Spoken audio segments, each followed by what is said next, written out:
নমস্কার বন্ধুরা, প্রত্যেক দিনের মতো আজকেরও হাজির হয়ে গেছি নতুন একটা রেসিপি নিয়ে। আজকের আমি বানিয়ে দেখাবো কাঁচা আলু দিয়ে ধোসা কিভাবে আমরা বাড়িতে তৈরি করছি।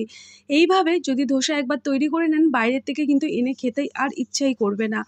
এতটা টেস্টি আর মজাদার খেতে হয়। আর এই ধোসাটি তৈরি করতে কিন্তু না লাগবে ডাল, না লাগবে চাল, শুধুমাত্র কাঁচা আলু আর ঘরে থাকা আটা সুজি দিয়ে আজকের আমি ধোসাটি তৈরি করে দেখাবো। তার জন্য বন্ধুরা প্রথম থেকে সঙ্গে থাকুন।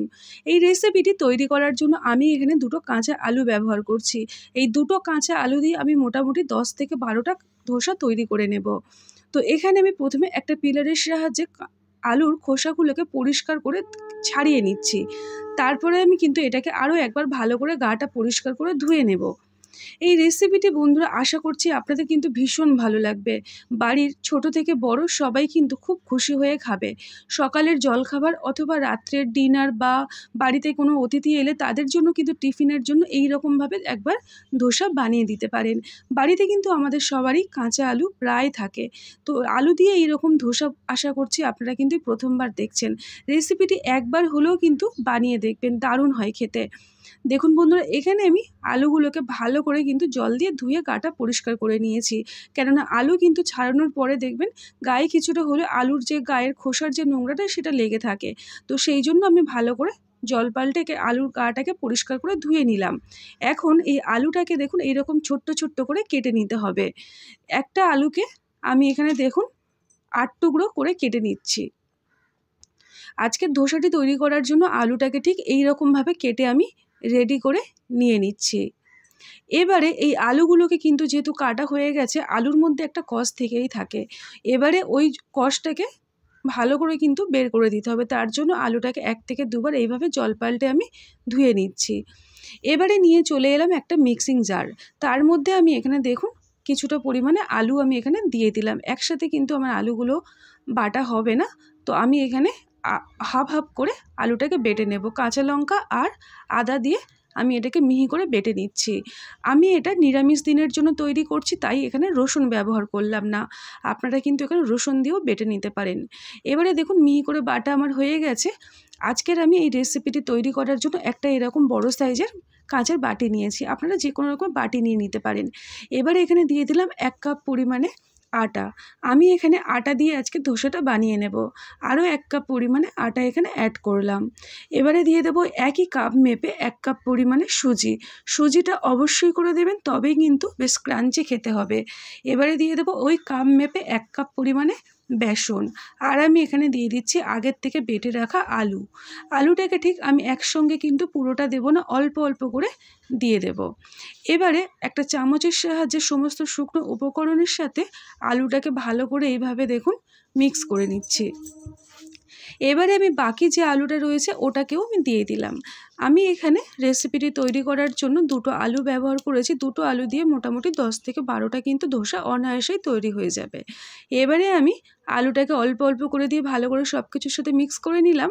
আর ওই মিক্সারটা ধুয়ে কিন্তু যে জারটাতে বেটেছিলাম ওটা ধুয়ে আমি আরও কিছুটা পরিমাণে এখানে জল অ্যাড করলাম, মানে হাফ কাপের মতো জল আবার দিয়ে দিলাম। এইভাবে জলটা কিন্তু অল্প অল্প করে দিতে হবে। একসঙ্গে বেশি করে জল দিয়ে দিলে তাহলে কিন্তু এই মাখাটা অনেকটা পাতলা হয়ে যাবে, তাহলে কিন্তু আমাদের যে ব্যাটারটা সেটা কিন্তু একটু অসুবিধা হতে পারে। তাই অল্প অল্প করে জল দিয়ে ভালো করে মিহি করে বেটে নিতে হবে। এখানে দেখুন বন্ধুরা, আরও আমি হাফ কাপ পরিমাণে জল দিয়ে দিলাম। দিয়ে ভালো করে এটাকে স্মুথ করে একটা মাখা আমাদেরকে এইরকম গাঢ় অবস্থায় মেখে নিতে হবে। যেহেতু এর মধ্যে সুজি রয়েছে তাই এটাকে কিন্তু ফোলার জন্য বা নরম হওয়ার জন্য একটু সময় আমাদের কিন্তু দিতে হবে। তো বন্ধুরা দেখুন এইভাবে স্মুথ করে আমি এখানে মেখে নিলাম। এবারে আমি এটাকে ঢাকনা দিয়ে রেখে দেব কিছুক্ষণের জন্য। তার মধ্যে এই ধোসাটা খাওয়ার জন্য আমি আজকের একটু চাটনি তৈরি করে নিচ্ছি। আগেই বলেছি বন্ধুরা, আজকের আমি নিরামিষ দিনের জন্য তৈরি করছি, তাই আমি এখানে কোনো রকম পেঁয়াজ আর রসুন ব্যবহার করছি না।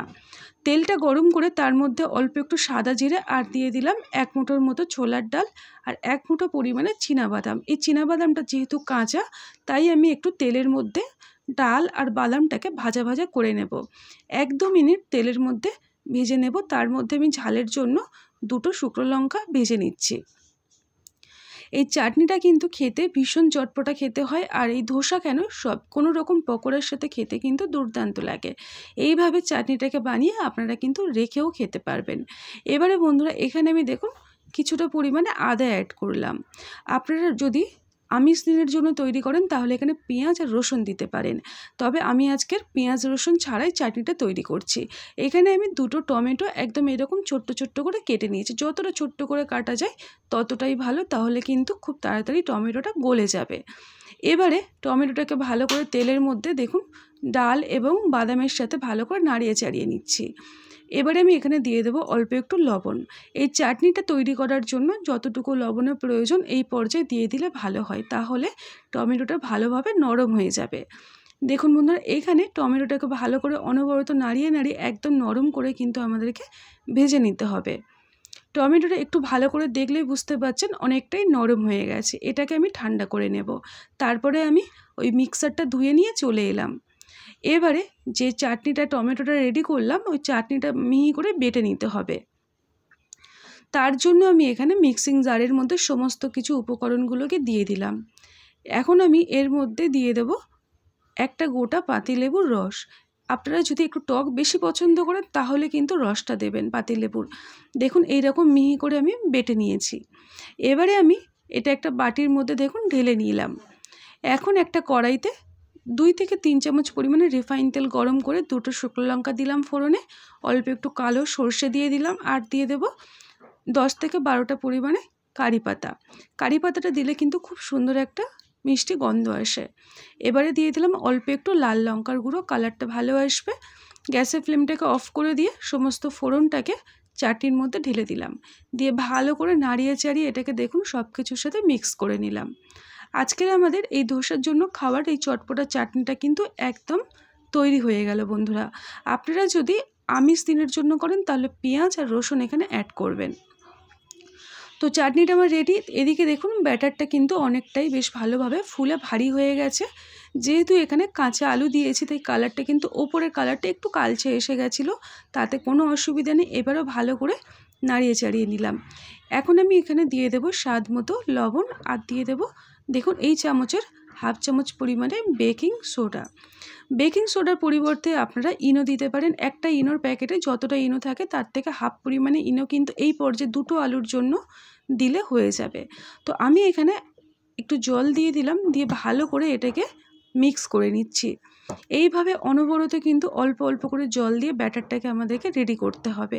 আবার আমি 1 কাপের মধ্যে যতটুকু জল বাকি ছিল সমস্ত জলটা দিয়ে দিলাম, দিয়ে ভালো করে নাড়িয়ে নিচ্ছি। আরও আমি 1 কাপ পরিমাণে জল এখানে অ্যাড করলাম। এইভাবে এই যে নাড়িয়ে নিচ্ছি এটা কিন্তু একদিকে এইভাবে ঘুরিয়ে ঘুরিয়ে নাড়াতে হবে। এই এদিক ওদিক করলে তাহলে কিন্তু ভালো হবে না। তো দেখুন ব্যাটারটা আমার এইরকম গাঢ়ভাবে দেখুন এইরকম একটা গাঢ় ভাব কিন্তু থাকতে হবে। তো আজকের আমার ধোসাটি তৈরি করার জন্য ব্যাটারটা কিন্তু একদম রেডি হয়ে গেল। আপনাদের কাছে যদি সময় থাকে আধ ঘন্টার মতো এইভাবে মেখে কিন্তু রেখে দিতে পারেন, তাহলে কিন্তু দেখবেন আরও অনেকটাই ফুলে যাবে। তো আমার কাছে যেহেতু সময় খুবই কম তাই আমি এটাকে ভালো করে অনবরত ফাটিয়ে নিচ্ছি। ফাটিয়ে এরকম স্মুথ একটা ব্যাটার আমি তৈরি করে নিচ্ছি। আর এই ব্যাটারটা দেখুন হাতাটাকে এইরকম করে উল্টো করে ধরে মাঝখান থেকে একটা দাগ দিয়ে দিলাম। তাতে কি হলো, এটা কিন্তু একসাথে এই মানে জড়ো হয়ে গেল না। এই রকমভাবে একটা গাঢ় করে নিতে হবে। এবার একটা আমি এখানে তাওয়া নিয়েছি, তার মধ্যে অল্প একটু তেল একটু ব্রাশ করে দিলাম, দিয়ে আমি এখানে একটা টিস্যু পেপার অল্প একটু জল দিয়ে ভিজিয়ে নিয়ে সেটাকে আমি ভালো করে তাওয়াটাকে মুছে নিচ্ছি। এইভাবে করলে কিন্তু নিচে একদম লেগে যায় না। এবার আমি 1 হাতা পরিমাণে ব্যাটার এর মধ্যে দিয়ে দিলাম, দিয়ে ভালো করে এইভাবে ঘুরিয়ে ঘুরিয়ে যেভাবে ধোসা মানে দোকানে তৈরি হয় আপনারা দেখেন ওইভাবে ঘুরিয়ে ঘুরিয়ে তৈরি করে নিলাম। আর দিয়ে দিচ্ছি অল্প একটু তেল ওপর থেকে ব্রাশ করে, নামমাত্র একদম তেল দিয়ে দিতে হবে। দিলেই কিন্তু দেখবেন ধোসাটা বেশ ভালো মচমচে হবে। খুব বেশি তেলের প্রয়োজন একদম হয় না। আর যেহেতু আমি মিডিয়াম আঁচে দিয়ে রেখেছিলাম দেখুন কতটা কড়কড়ে হয়ে গেছে, একদম মচমচে হয়েছে। তো এইভাবে আজকের আমাদের দেখুন ধোসা একদমই তৈরি হয়ে গেল কাঁচা আলু দিয়ে। আরও আমি একটা বানিয়ে দেখাবো, আশা করছি আপনারা কিন্তু দেখলে অনায়াসে বাড়িতে তৈরি করে নিতে পারবেন। আগের থেকে আমি তাওয়াটা ব্রাশ করে নিয়েছিলাম তেল দিয়ে, অল্প একটু সামান্য তেল, এবং তার মধ্যে দেখুন 1 হাতা পরিমাণে ব্যাটার আমি এখানে দিয়ে দিলাম। দিয়ে ভালো করে আস্তে আস্তে কিন্তু এইভাবে নাড়িয়ে নিলাম। নিয়ে দেখুন আমি এইভাবে ফোল্ড করে তুলে নিলাম। তো আজকের আমার কাঁচা আলুর ধোসা কিন্তু বন্ধুরা একদমই তৈরি হয়ে গেল।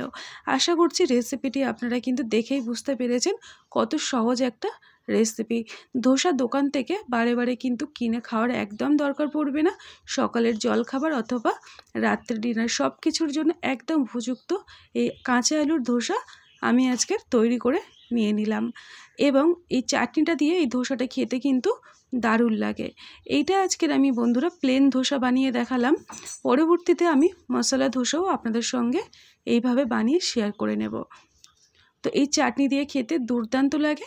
আজকের মতো এইটুকু। সবাই ভালো থাকবেন আর সুস্থ থাকবেন। টাটা।